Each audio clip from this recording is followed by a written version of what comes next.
నమస్తే, నేను Yogita. Welcome to సత్యాగ్రహి. ఆయన ఒక ఉద్యమకారుడు, 2 సార్లు ఎమ్మెల్సీగా చేసినటువంటి నేత. ఆయనే కాంగ్రెస్ నాయకుడు కపిలవాయి దిలీప్ కుమార్ గారు. సో, హెచ్‌సీయూలో అసలేం జరుగుతోంది? రాష్ట్రంలో రేవంత్ పాలన ఎలా ఉంది? ఇలాంటి విషయాలతో పాటు పలు హాట్ టాపిక్స్ మీద కూడా ఆయనతోనే మాట్లాడదాం. నమస్తే సార్. నమస్తే అమ్మా. బాగున్నారా? బాగున్నా, థ్యాంక్ యూ.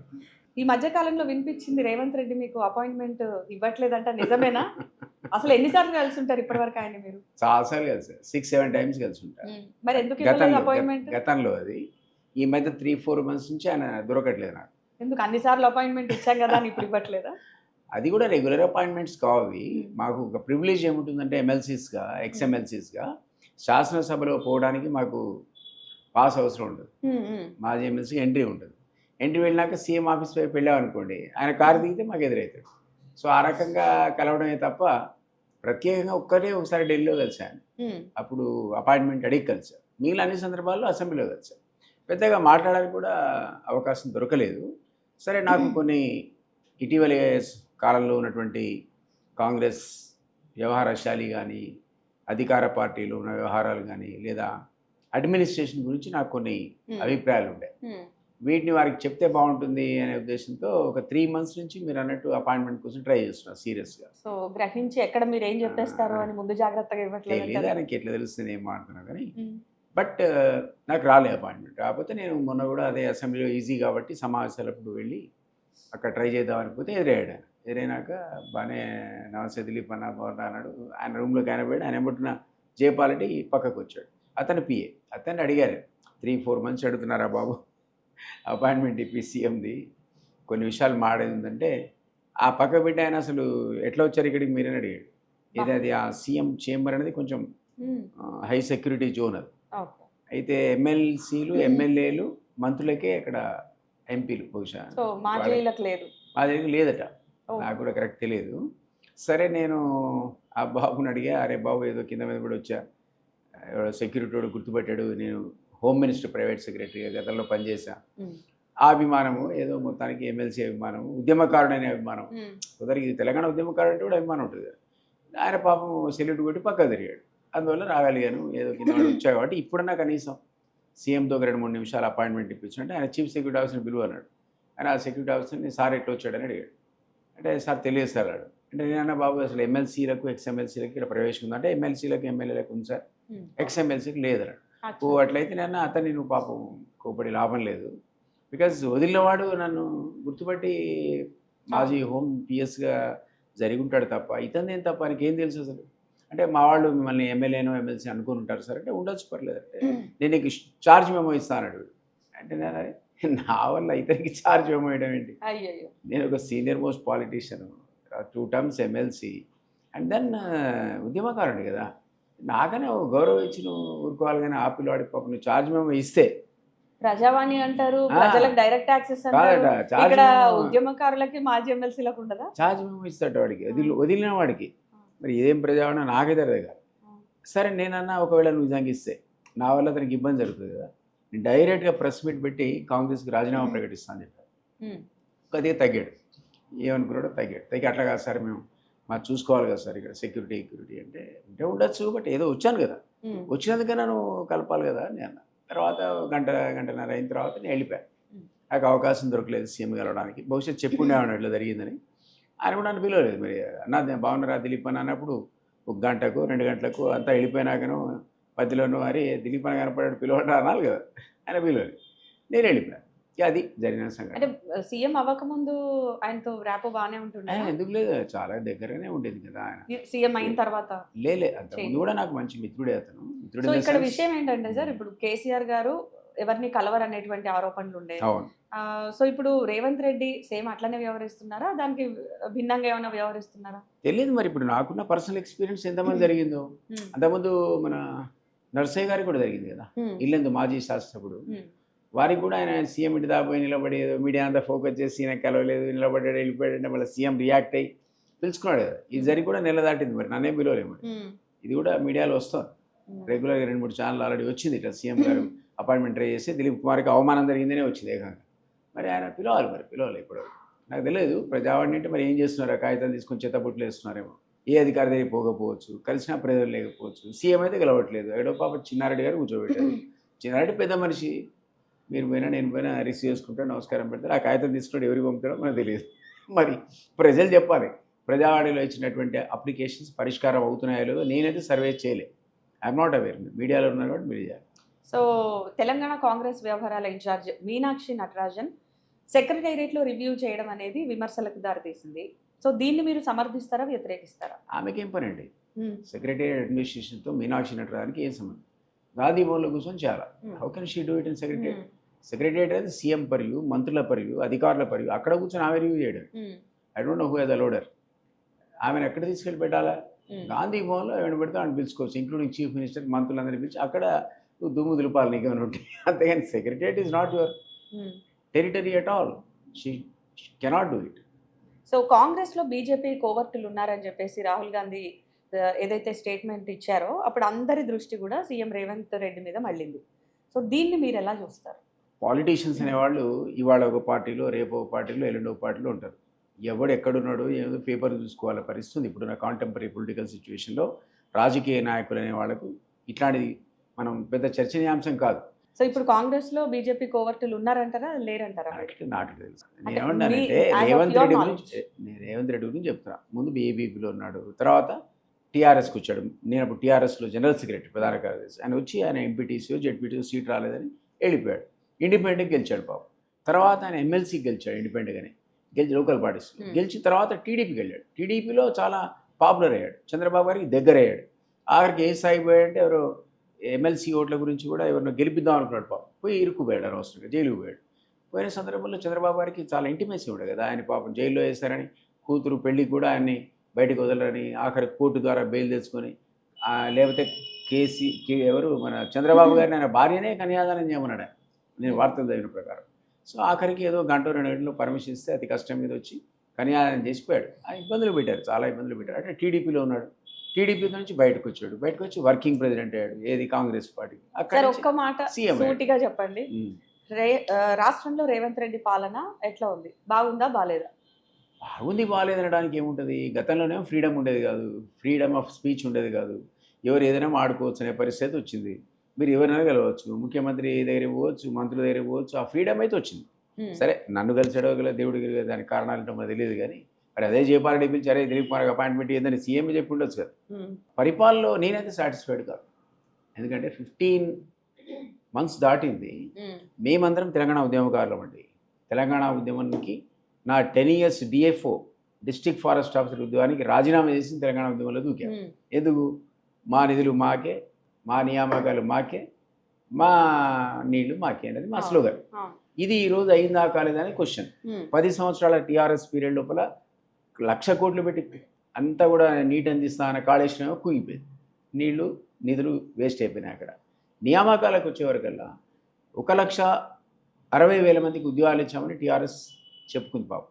మా సీఎం గారు కూడా పాపం రాగానే 30,000-40,000 ఉద్యోగాలు కూడా ఇచ్చాడు, నియామక పత్రాలు ఇచ్చాడు. వాళ్ళేమో మేము 30,000కు మేము నోటిఫికేషన్ ఇచ్చాం, జస్ట్ ఈ నియామక పత్రం ఈ టైంలో మేము దిగిపోయాం కాబట్టి ఆయన ఇచ్చాడు ఆ క్రెడిట్ మాదిరి. క్రెడిట్ తీసుకోపోయి అదే 40,000 మంది 50,000 మందికి ఈయన కూడా ఇచ్చాడు. ఈ 2,10,000 మంది ఉద్యోగాల్లో మనం పబ్లిక్ సర్వీస్ కమిషన్ లోపల పేపర్ లీకేజ్ అయిందని ఒక సిట్ వేసుకుంది పోయిన గవర్నమెంటే. అయితే సర్వీస్ కమిషన్ సంబంధించిన ఉద్యోగాల లోపల అస్మదీయులకే ఉద్యోగాలు ఇచ్చారని, ఆయన కేటీఆర్ పిఏకి సంబంధించిన రికమెండేషన్స్ నడిచాయని, అదేవిధంగా పేపర్ లీకేజ్ అని వాళ్ళే చెప్పుకున్నారు, పేపర్ లీకేజ్. కాబట్టి ఆ 1,60,000 ఉద్యోగాలు నిజంగా మెరిట్ వాళ్ళకి ఇచ్చారా లేదంటే పెద్ద క్వశ్చన్ మార్క్ ఆ టైంలో. సరే మా దాంట్లో వాళ్ళ కాంట్రవర్సీ జరగలేదు, 40,000 మందికి ఇచ్చారు. నేనేదేనంటే ఆ 1,60,000 ప్లస్ మన 40, 50, 2,10,000, 20,000 మంది, 2,25,000 మంది 25,000కి ఇచ్చారని అనుకుందాం. అసలు అప్లికేషన్ పెట్టుకున్న వాళ్ళు ఎంతమంది పెట్టుకున్నవాడు? అసలు ఉద్యోగం లేని సంగతి దేవుడరు. 35 లక్షల మంది ఈరోజు తెలంగాణ లోపల నిరుద్యోగులు ఉన్నారు. అందులో 2 లక్షలు తీసేస్తే 33 లక్షల మంది పరిస్థితి ఏమిటి? దాని మీద మీ అధికారంలోకి వచ్చినాక ఏదో ఒక చర్యలు తీసుకోవాల్సి ఉంటుంది. అయితే పనులు చేసినా కూడా ప్రచారం చేసుకోలేకపోతున్నా అని చెప్పేసి మీ మంత్రులు అంటున్నారు. అయితే అంతలా ఏం పనులు చేశారు, నిజమా ఇది? నేనేమంటానంటే ఒకటేమో ఆస్పెక్ట్ నేనేమంటే 50,000 ఉద్యోగాలు ఇచ్చామని చెప్పుకోవచ్చు, గట్టిగానే చెప్పుకోవచ్చు. నేను అనేది వాళ్ళ గురించి కాదు. అసలు ఈ 20 ఇంకా 33,000 లక్షల మందికి ఏం చేస్తాం? వాడికి స్కిల్ ఇవ్వాలి, ప్రైవేట్ కంపెనీలో ఎంప్లాయ్మెంట్ క్రియేట్ చేయాలి. ఈ ఆపర్చునిటీ తీసుకుని ఒక స్కిల్ యూనివర్సిటీ పెడితే ఆ స్కిల్ యూనివర్సిటీ ఇప్పటివరకు ఏం చేసిందో మాకు తెలియదు. ఆయన ఒక కోర్సు స్టార్ట్ చేసినట్లేడు. నేను ఆ మధ్యలో ఆ వీసీ గారికి ఫోన్ చేస్తే ఒక నెల కింద ఆయన అన్నాడు, సార్ నేను మా రిజిస్ట్రార్ తప్ప ఇంతవరకు ఎవరు లేరు సార్, కోర్సులు ఫైనల్ కాలేదు, విద్యార్థులు ఫైనల్ కాలేదు, బ్యాచ్లు ఫైనల్ కాలేదు, ఇంకా స్టార్టే చేయలేదు అంటే 1 year అయింది, ఇంకా ఏమి స్టార్ట్ కాలేదు పాపం. సో అదొక ప్రాబ్లం. ఇది 32 లక్షల మందికి ఎఫెక్ట్ చేస్తుంది. అండ్ తులం బంగారం, యువతులకు అవి స్టార్ట్ కాలే. స్కూటీ అండ్ 100% రుణమాఫీ, ఇవన్నీ కూడా అసలు అమలు, ఈ హామీ అమలు సాధ్యం కాదు, కష్టం అని చెప్పేసి మీ మంత్రులు ఒప్పుకుంటున్న పరిస్థితి. హామీల్లో ఫ్రీ ట్రావెల్ ఫర్ ఉమెన్ అనేది బస్సు లోపల ఖచ్చితంగా ఇంప్లిమెంట్ అయింది, అనుమానం లేదు. మిగిలిన హామీలో 500 రూపీస్ సిలిండర్ అనేది కొంతమందికి అందుతుంది, కొంతమందికి అందట్లేదు. రైతు రుణమాఫీ అనేది 22 లక్షల మందికి ఇచ్చేయడానికి కారణం కూడా 25 లక్షల మంది చేసినా కూడా అది ఒక ఫ్యామిలీకి ఒక రుణమాఫీ అన్నారు. ఒక్కొక్క ఫ్యామిలీలో 2 ఉంటారు, 3 ఉంటారు, అన్డివైడ్ ఫ్యామిలీస్ ఉంటాయి, అన్డివైడ్ ఫ్యామిలీస్. కాబట్టి 45 లక్షల మందికి రుణమాఫీ జరగాల్సి ఉంటే 25 లక్షల మందికి జరిగింది. దాదాపు 20 లక్షల కుటుంబాలకు అందలేదన్నది విపక్షాల ఆరోపణ. మా వాళ్ళు కూడా చెప్తున్నారు, మేము 25 లక్షల మందికి ఇచ్చాం.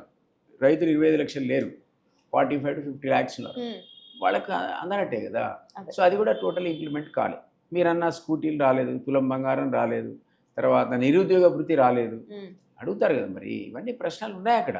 ఎందుకు అంటే పాప మా సీఎం ఏం చెప్తున్నాడు, నాకు లంకె బిందెలు ఉన్నాయనుకుని మరి అది ఏం లేవు, ఖాళీ బిందెలే అంటున్నాడు. మరి ఆయన డైమండ్స్ ఉన్నాయనుకున్నాడు, మరి లేకపోతే డ్రోన్ కూడా ఎగరేసిండు కేటీఆర్ దాని మీద, ఫామ్ హౌస్ మీద. అక్కడ ఏమైనా కనపడేమో ఏంది డైమండ్స్, అవి లేవు కదా. మరి నేను వచ్చేవరకు దొరకలేదు. కాబట్టి ఆ బాధలు ఉన్నాయి ఆయనకి. బంగారం దొరకకపోవడం, వజ్రాలు దొరకకపోవడం, ఈ సమస్యలతో సతమతం. రాష్ట్రం బ్యాడ్ లక్క, ఆయన బ్యాడ్ లక్క, ఎలా అనుకోవాలంటారు? నేనేమంటానంటే నిధులకు లేబి ఉన్నమాట వాస్తవం.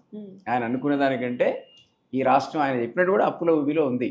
5 లక్షల కోట్ల అప్పుల ఊబిలో ఉందని మేము. అయితే కేసీఆర్ సీఎంగా ఉన్నప్పుడు ఆయన అప్పు చేసి 24 గంటల కరెంట్ ఇచ్చి, సాగునీరు ఇచ్చి అభివృద్ధి చేశారు. మరి రేవంత్ రెడ్డి అప్పు చేసి ఏం చేశారు అని చెప్పేసి బీఆర్ఎస్ నేతల వాదన. నేను మిమ్మల్ని అడుగుతున్నాను, నాకు ఇంటి పక్క నిన్న వాటర్ లేవంటే ట్యాంకర్ తెప్పించుకున్నాను. మరి కేసీఆర్ పీరియడ్లో 10 years లో ఎప్పుడు ట్యాంకర్ తెప్పించుకోలేదు. వాస్తవ పరిస్థితి గ్రౌండ్ లోపల ఏముందంటే ప్రజలు నేను మాట్లాడిన మాటలే మాట్లాడుతున్నారు. అరే ఈయన కంటే ఆయననే గతంలో ప్లానింగ్ బోర్డులో ఉన్నారు కదా, ఇతని కంటే ఆయననే ఉంటున్నారు. ఆ మాట రావచ్చా? నువ్వు అధికారంలో ఉన్నప్పుడు ఇతని కంటే ఆయననేమనే మాట ఎట్లంటాడా కామన్ మ్యాన్? అంటే ఏదో సంథింగ్ రాంగ్, నీ సలహాదారులు తప్పు. పాపం నువ్వు గొప్ప స్పీకరు. ఆ రోజుల్లో మేము బీజేపీ పార్టీ వదిలిపెట్టి వచ్చానమ్మా. ఎందుకు వదిలిపెట్టా? ఎందుకంటే మేము అనుకున్నాం ఈ కేసీఆర్ అనే వాడితో పడలేక వేగలేక ఏదో కొట్లాడబెట్టుకొని బయటికి పోయి సొంత పార్టీలు పెట్టి ఆ పార్టీలు నడపలేక ఆగమైపోయి లాభం లేదని బీజేపీ అనే జాతీయ పార్టీలో చేరాం. సుదీర్ఘకాలం 7 ఏళ్ళు ఉన్నాం అందులో. ఆఖరికి కేసీఆర్ 10 ఏళ్ళు ఉన్నాడు. అక్కడి నుంచి మేము చూస్తే ఇక బీజేపీ కొడుతుంది, అధికారంలోకి వస్తుంది అనుకున్నాం. ఒకనొక సందర్భంలో బండి సంజయ్ వాడు రాష్ట్రానికి పాపం ఆయన ఏమన్నా కానీ ఆయన వాక్ చాతుర్యం అనండి, ఏమన్నా తిట్ల భూత పురాణం అనండి, ఆయనది కొట్టే దెబ్బలకి ఒక స్టేజ్ ఎట్లా వచ్చిందంటే 30-35 బీజేపీ సీట్లు వస్తాయనేటువంటి పరిస్థితి వచ్చింది.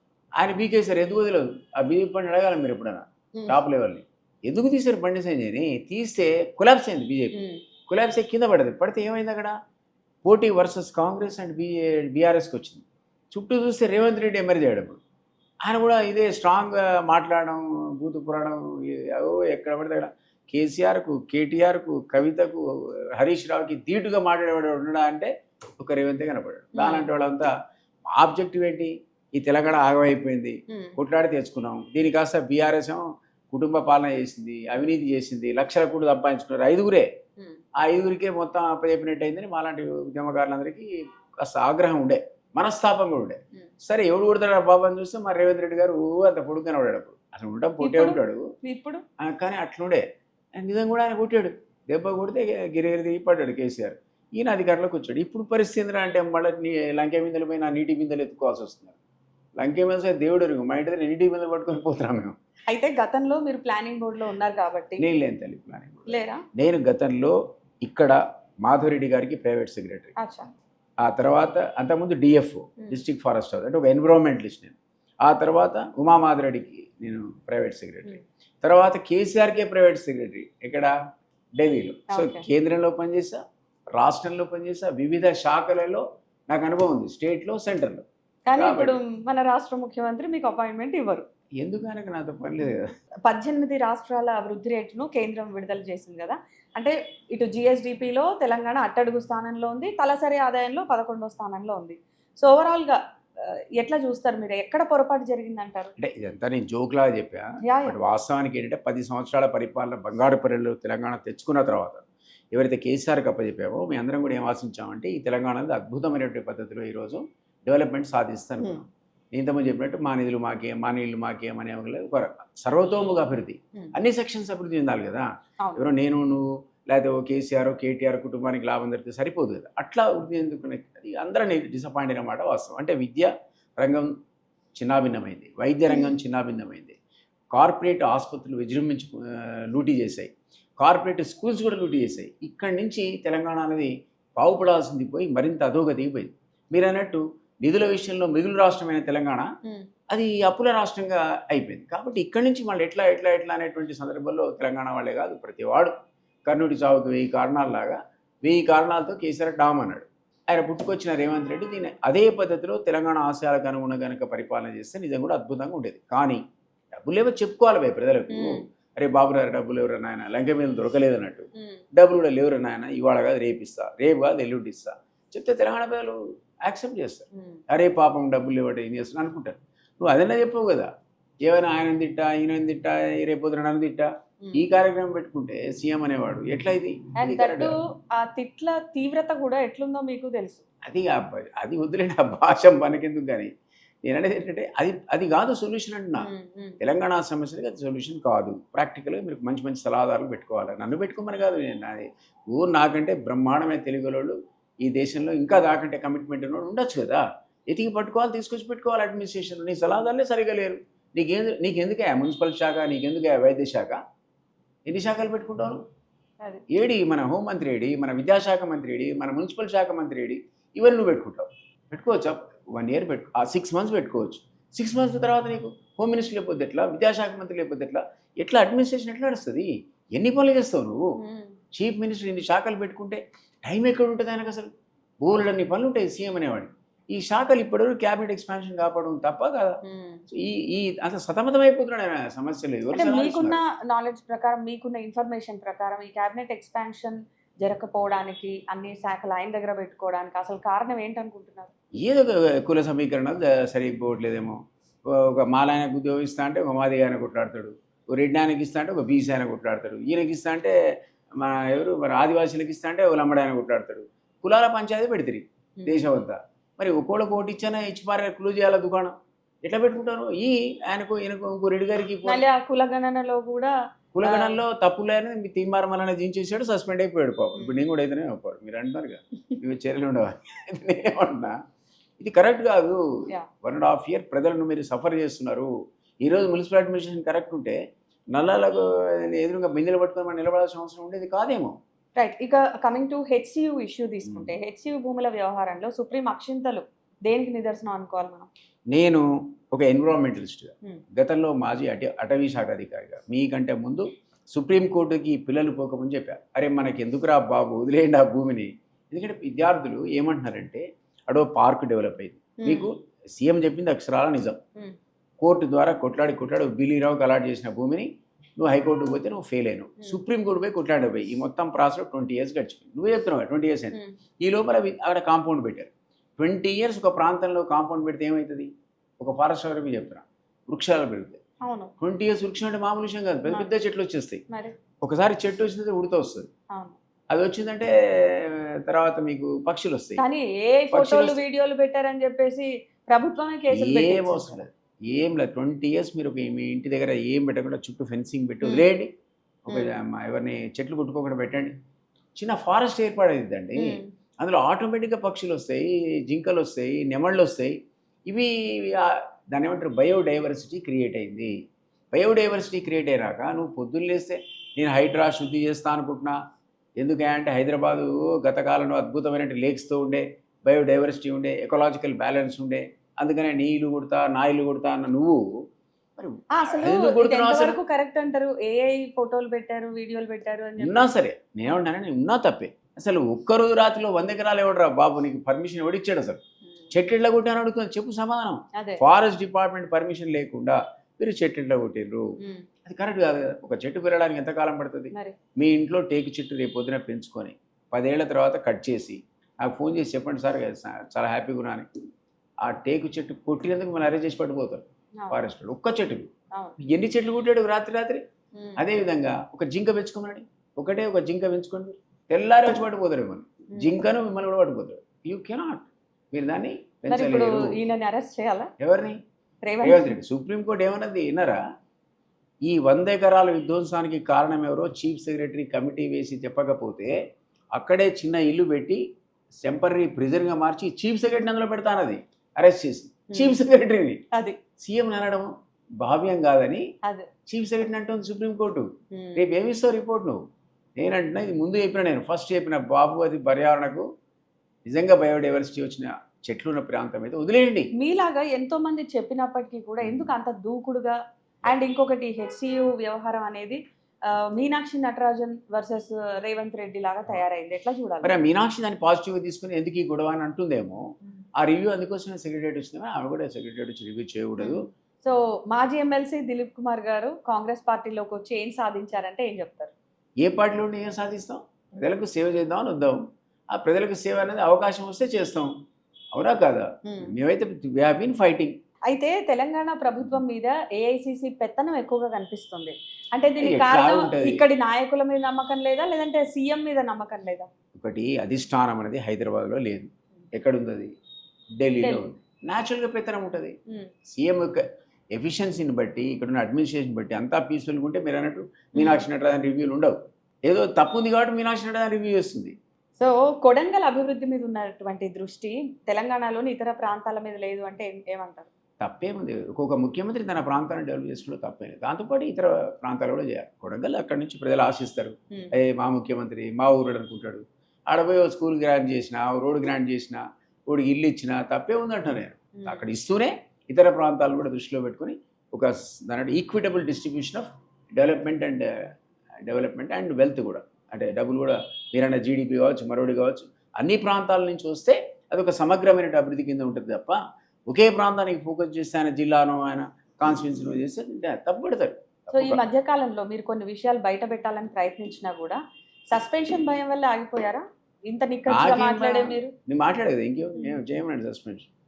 బీసీలకు 42% రిజర్వేషన్ క్రెడిట్ అనేది రేవంత్ దా, కాంగ్రెస్ దా, అండ్ మిగతా వర్గాలను దూరం పెట్టినట్టేనా? లేదు 100% అది మంచి క్రెడిట్. ఎందుకంటే బీసీలకు న్యాయం జరగలేదు, సక్సెసివ్ గవర్నమెంట్స్లో జరగలేదు. 42% అది ఒక మంచి డెసిషను. సరే వాడు 42% కూడా 56% కూడా 56 మీరు ఇవ్వలేరు. 42% ఒక రెజల్యూషన్ పాస్ చేసి పార్లమెంట్ పంపిస్తే అది కనుక పాస్ అయితే సంతోషం.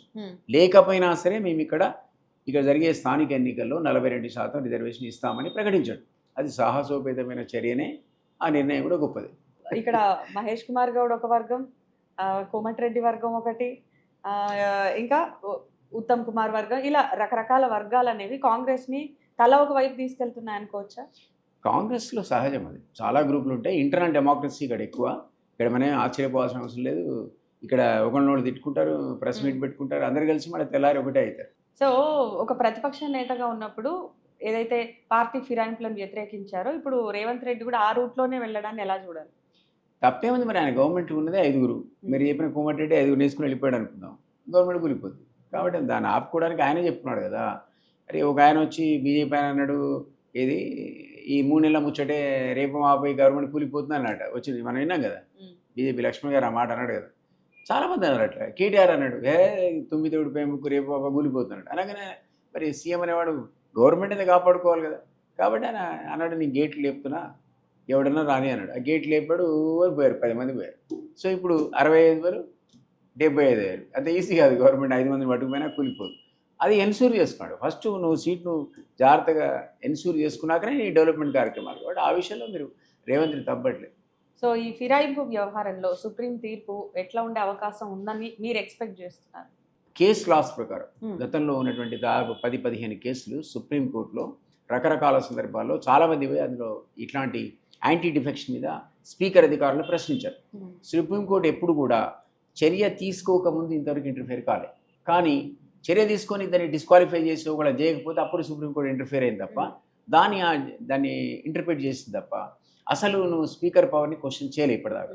కానీ రేవంత్ రెడ్డి గారు ఏదో అసెంబ్లీలో మాట్లాడుతూ వీళ్ళు కారు సుప్రీంకోర్టు పైన ఎక్కడ పైన దాని మీద ఆగ్రహం వ్యక్తం చేసి సుప్రీంకోర్టు ఎట్లా నువ్వు అట్లా అడగలుగుతావు అంటే మమ్మల్ని చూస్తూ ఊరుకోమంటావా అనేటువంటి కామెంటరీ సీఎం కామెంట్ వల్ల బయటకు వచ్చింది. సుప్రీంకోర్టు కొన్ని తీవ్ర వ్యాఖ్యలు చేసింది. దాన్ని బట్టి ఏమనిపిస్తుందంటే అరే చూసుకొని రేపు పొద్దున స్పీకర్కి ఏమైనా డైరెక్షన్ ఇస్తారా ఇది 1 month మెడిటేషన్ అనేటువంటిది ఇప్పుడు అనిపిస్తుంది. గతంలో ఎప్పుడు జరగలే. కాబట్టి మనం ఇప్పుడు ఇంతకుముందు ఎట్లయితే అన్నామో సీఎం గారి కామెంట్ తర్వాత రియాక్ట్ అయింది. మేము ఇట్లా చూస్తూ ఊరుకోలేం, ప్రేక్షపాత వహించలేం, మేము ఎందుకు ఇంటర్ఫియర్ కాకూడదు అనే పద్ధతిలో మాట్లాడారు. అది కనుక వాళ్ళు సీరియస్ తీసుకుంటే డిస్క్వాలిఫై చేశారనుకోండి, ఇక్కడ చేయడనుకోండి వాళ్ళు డైరెక్షన్ ఇవ్వచ్చు. విదిన్ 3 months చేయండి లేకపోతే మేము చర్య తీసుకుంటాం. సో బీఆర్ఎస్కు బీజేపీనే ప్రత్యామ్నాయం అనేది ఎమ్మెల్సీ ఎన్నికలతో రుజువైందని చెప్పేసి అంటున్నారు. మీరేమనుకుంటున్నారు? నేను అనుకుంటున్నా బీఆర్ఎస్ బీజేపీ అల్టిమేట్గా ఒక అలయన్స్కి వస్తాయని అనుకుంటున్నాను. ఎందుకంటే వాళ్ళకు బీఆర్ఎస్కి 0 అయిపోయారు కదా. 39 ఎమ్మెల్యేల తర్వాత 10 మంది వెళ్ళిపోయారు. తర్వాత ఎంపీ ఎలక్షన్స్ వస్తే 0 అయిపోయారు. మొన్న గ్రాడ్యుయేట్ ఎలక్షన్స్లో టీచర్స్ ఎలక్షన్స్లో కాంటెస్ట్ చేయలే. వాళ్ళకి అసలు శక్తి లేదు, పడిపోయారు బాబు. చతికిల పడే ఈ పార్టీ మళ్ళీ లేవాలంటే వాళ్ళు ఏదో విధంగా అలయన్స్ ఎంచుకోవాలి. కాంగ్రెస్ అయితే రాలేరు కాబట్టి బీజేపీతో పోక తప్పని పరిస్థితి ఏర్పడదని నేను అనుకుంటున్నాను. Only speculation. బట్ వాళ్ళైతే ఆ రకంగా సూచనలు ఇచ్చారు కదా. ఏది ఎంపీ ఎలక్షన్స్లో వాళ్ళ ఓటు డైవర్ట్ అయింది బీజేపీకి. లేదా 8 మంది ఎమ్మెల్యేలు ఉన్నటువంటి బీజేపీకి 2 ఎంపీలో 1 ఎంపీలో గెలవాలి.